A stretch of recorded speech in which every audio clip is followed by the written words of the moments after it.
Patriot teaser കണ്ടിട്ട് പ്രത്യേകിച്ച് excitement ഒന്നും തോന്നിയില്ലെങ്കിലും സിനിമയിൽ ഹിഡൻ ഡീറ്റെയിൽസ് ഒരുപാട് കാണാനുള്ള സാധ്യതയുണ്ട്.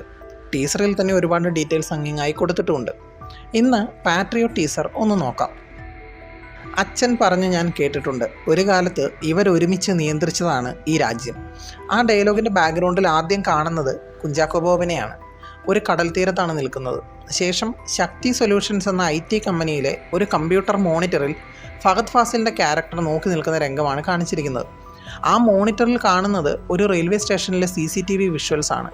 റെയിൽ പാളവും അടുത്തായി കടൽ തീരവും കാണാം. മോണിറ്ററിൻ്റെ ഒരു വശത്തായി നടന്നു നീങ്ങുന്ന കുഞ്ചാക്കോ ബോബൻ, മോഹൻലാൽ എന്നിവരുടെ കഥാപാത്രങ്ങളെയും കാണാം.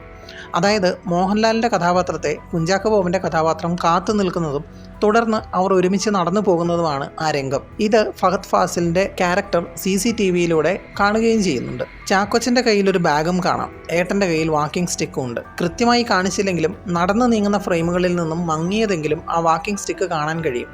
ക്ലോസ്ഡ് TVയിലെ 11ാം നമ്പർ ക്യാമറയാണെന്നും 2025 ഫെബ്രുവരി 17 ദിവസമെന്നും സമയം രാവിലെ 11:30 വിഷ്വലിൽ നിന്നും മനസ്സിലാവും. സമ്മർട്ടൺ റിസോർട്ട് ഫറ എന്നും അതേ വിഷ്വലിൻ്റെ ഒരു വശത്തായി കാണിച്ചിട്ടുണ്ട്. ടീസറിനിടയിൽ ഒരു റെയിൽവേ സ്റ്റേഷൻ കാണിക്കുന്നുണ്ട്. കുന്താപുര റെയിൽവേ സ്റ്റേഷൻ എന്നെഴുതിയതാവാനാണ് സാധ്യത. ഏട്ടൻ്റെ ക്യാരക്ടർ കേണൽ റഹീം നായക് നടന്നു വരുന്നതും കാണാം. കയ്യിൽ വാക്കിംഗ് സ്റ്റിക്ക് ഉണ്ടെന്നത് നടക്കുമ്പോൾ ശ്രദ്ധിച്ചാൽ മനസ്സിലാവും. വലത് കൈയിൽ വടി പിടിച്ച് നിലത്ത് ഊന്നുമ്പോൾ ആ കൈ ശരീരത്തോട് ചേർന്ന് വരുന്നത് മനസ്സിലാവും. ഇവിടെ വെച്ചാണ് ചാക്കോച്ചൻ്റെ ക്യാരക്ടറിനെ കാണുന്നതും തുടർന്ന് അവർ ഒരുമിച്ച് പോകുന്നതും. യഥാർത്ഥത്തിൽ കർണാടകയിലെ കുന്താപുര നഗരം കടൽ തീരം ആണെങ്കിലും കുന്താപുര റെയിൽവേ സ്റ്റേഷൻ കടൽ തീരത്തൊന്നുമല്ല. ഇത് മറ്റേതോ സ്ഥലത്താണ് ഷൂട്ട് ചെയ്തത്. സിനിമയിൽ ലാലേട്ടൻ്റെ കഥാപാത്രമായ കേണൽ റഹീം നായിക്കിൻ്റെ സീനുകളിലൊക്കെ തന്നെ ഈ വാക്കിംഗ് സ്റ്റിക്ക് കാണാനുള്ള സാധ്യതയുണ്ട്. മിക്കവാറും കേണൽ നായിക്കിൻ്റെ ഫ്ലാഷ് ബാക്ക് സീനുകളൊന്നും തന്നെ പാട്രിയോട്ടിൽ കാണാൻ സാധ്യതയില്ല. ഈ കഥാപാത്രത്തെ വെച്ചുകൊണ്ട് മറ്റൊരു സിനിമ വരാനുള്ള സാധ്യതയുമുണ്ട്. തുടർന്ന് മമ്മൂട്ടിയുടെ ക്യാരക്ടർ ഒരു കാറിൽ പോകുന്നതും കാണിച്ചിട്ടുണ്ട്. ആ സ്ഥലം ന്യൂഡൽഹിയാണ്. അകലെ കാണുന്നത് രാഷ്ട്രപതി ഭവനാണ്. ഇക്കായുടെ ക്യാരക്ടറിനെ കാണിക്കുന്ന രംഗത്തിൽ ആദ്യം കാണിക്കുന്നത് ഒരു യൂട്യൂബ് സിൽവർ ബട്ടണാണ്.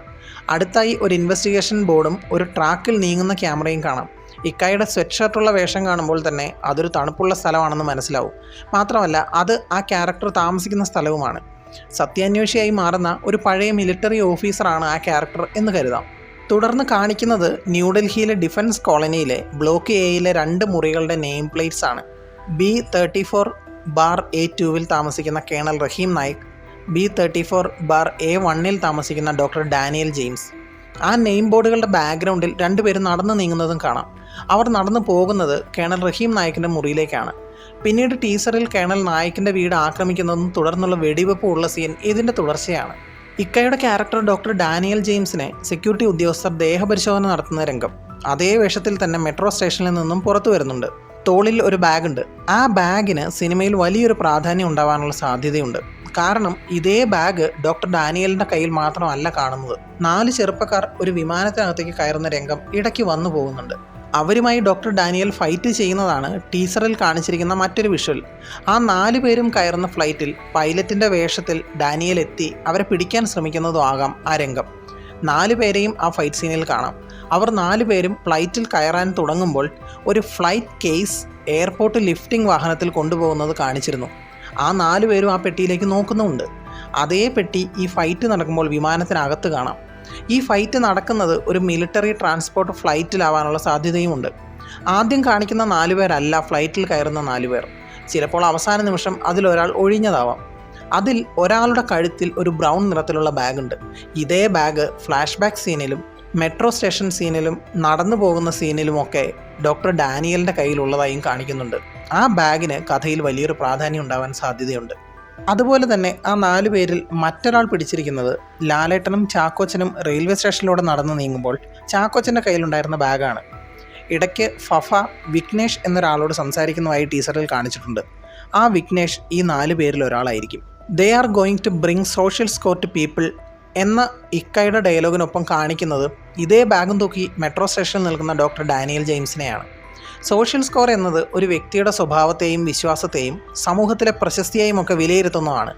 നിങ്ങളുടെ സമൂഹത്തോടുള്ള പെരുമാറ്റം, സാമ്പത്തിക നിലവാരം, ലീഗൽ റെക്കോർഡുകൾ, ഓൺലൈൻ ഇടപെടലുകൾ, എന്തൊക്കെ വാങ്ങുന്നു വിൽക്കുന്നു എന്ന് വേണ്ട ഒരു വ്യക്തിയുടെ സകല ജീവിത രീതികളും വിലയിരുത്തുന്ന ഒരു ഡാറ്റ ബേസ്ഡ് റേറ്റിംഗ് സിസ്റ്റമാണിത്.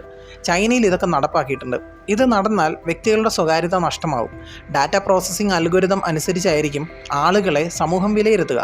തുറന്നു പറയാനുള്ള സ്വാതന്ത്ര്യവും ആശയപ്രകടനവും ഒക്കെ കോംപ്രമൈസ് ചെയ്യപ്പെടും. സോഷ്യൽ ഡിസ്ക്രിമിനേഷൻ ഉണ്ടാവും.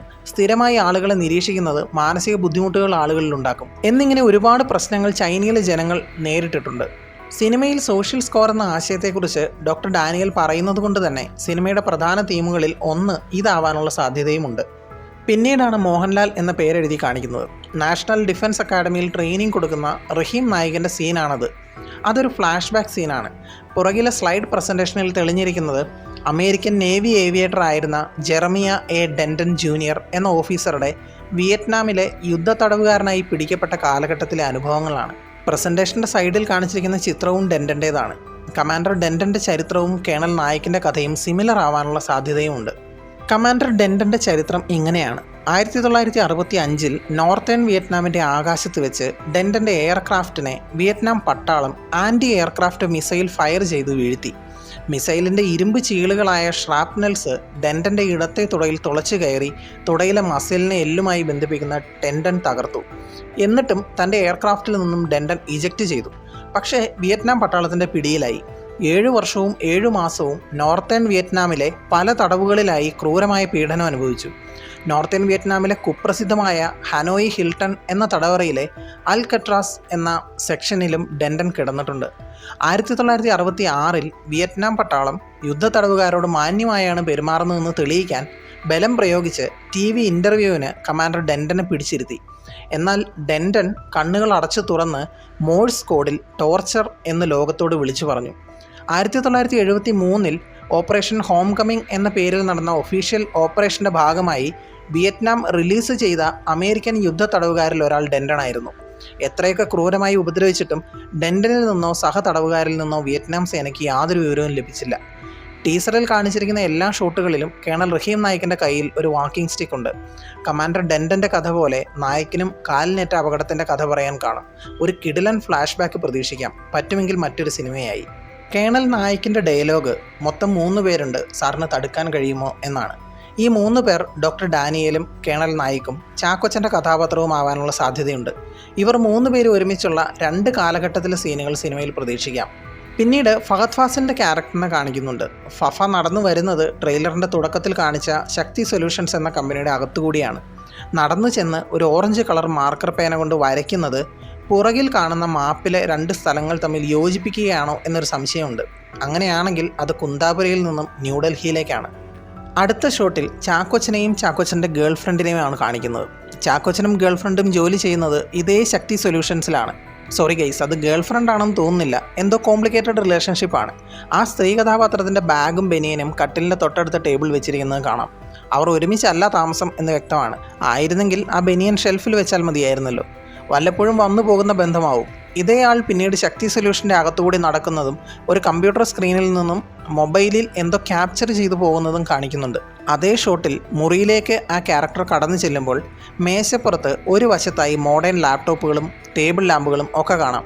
എന്നാൽ അലമാരയിൽ പഴയ ഉപകരണങ്ങളാണ് കാണുന്നത്, എന്തൊക്കെയോ കമ്മ്യൂണിക്കേഷൻ ഡിവൈസസ് പോലെ. എന്നാൽ കൃത്യം മുകളിൽ നിന്നും ലൈറ്റിട്ട് ആ മുറിയിൽ പെട്ടെന്ന് ശ്രദ്ധിക്കാൻ പാകത്തിന് വെച്ചിരിക്കുന്നത് ഒരു പഴയ ടൈപ്പ് റൈറ്റർ പോലെയുള്ള ഡിവൈസാണ്. അതൊരു വിൻറ്റേജ് മെക്കാനിക്കൽ എൻക്രിപ്ഷൻ ഡിവൈസ് ആവാനും സാധ്യതയുണ്ട്. 2ാം ലോക മഹായുദ്ധകാലത്ത് നാസി ജർമ്മനി രഹസ്യ സന്ദേശങ്ങൾ അയക്കാൻ ഉപയോഗിച്ചിരുന്ന സൈഫർ മെഷീൻ എനിഗ്മ പോലെ ഒരെണ്ണം ആവാനുള്ള സാധ്യതയുണ്ട്. ഈ കാണുന്ന കമ്പ്യൂട്ടർ സ്ക്രീനിൻ്റെ ഫോട്ടോയാണ് എടുത്തുകൊണ്ട് പോകുന്നത്.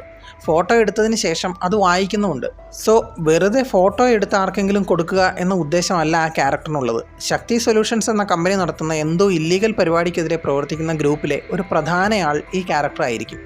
ചാക്കോച്ചൻ്റേതായി ടീസറിൽ കേൾക്കുന്ന ഒരു ഡയലോഗ് ഡാനിയൽ പെരിസ്കോപ്പ് എന്നാണ്. പെരിസ്കോപ്പ് എന്നാൽ ഒരു വസ്തുവിൻ്റെയോ സന്ദർഭത്തെയോ കണ്ണുകൊണ്ട് നേരിട്ട് കാണാൻ കഴിയാതെ വരുമ്പോൾ അത് കാണുവാൻ വേണ്ടി ഉപയോഗിക്കുന്ന ഒരു ഉപകരണമാണ്. യുദ്ധങ്ങളിൽ ഒരിടത്തും മറഞ്ഞിരുന്ന് കാഴ്ചകൾ കാണുവാനും മുങ്ങിയ കപ്പലുകളിൽ ഇരുന്നു കൊണ്ട് പുറം കാഴ്ചകൾ കാണുവാനും ഒക്കെയാണ് ഇത് ഉപയോഗിക്കുന്നത്. നേരിട്ട് കാണാൻ പറ്റാത്തതിനെ വളഞ്ഞ വഴിയിലൂടെ കാണുന്ന ഒരു ഒപ്റ്റിക്കൽ ഉപകരണം.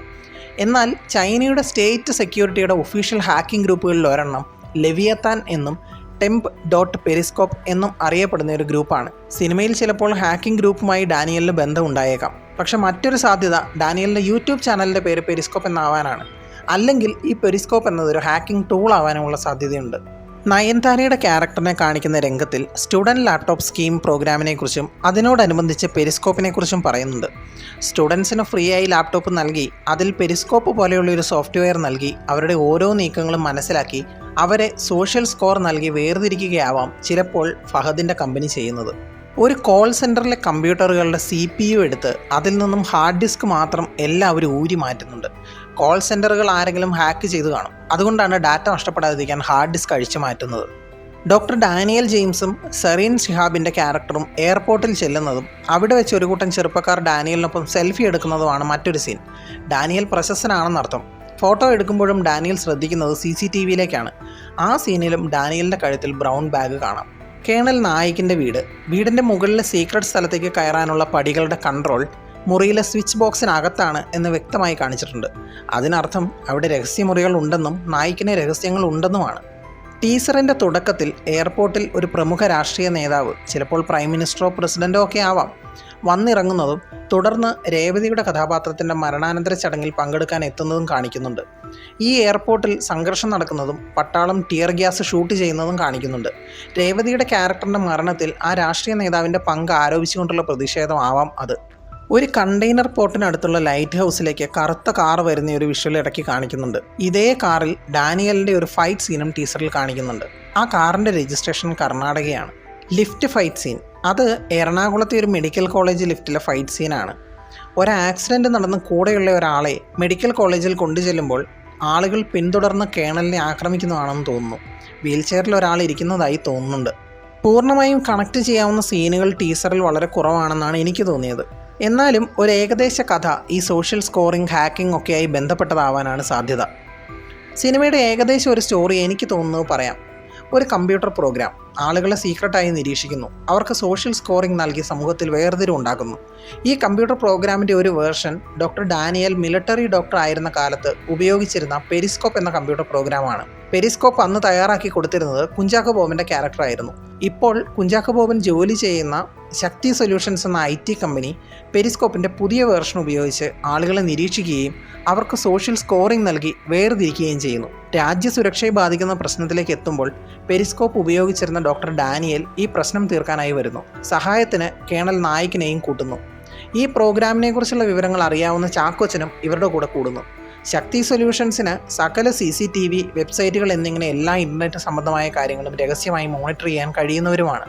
ശക്തി സൊല്യൂഷൻസ് തയ്യാറാക്കിയ സോഷ്യൽ സ്കോറിംഗ് നടത്തുന്ന സോഫ്റ്റ്വെയർ കണ്ടെത്തി അതിനെ നശിപ്പിക്കാൻ വേണ്ടി ഡോക്ടർ ഡാനിയൽ, കേണൽ നായിക് പിന്നെ ചാക്കോച്ചൻ്റെ കഥാപാത്രം നടത്തുന്ന ശ്രമങ്ങളാവാം സിനിമ പറയുന്നത്.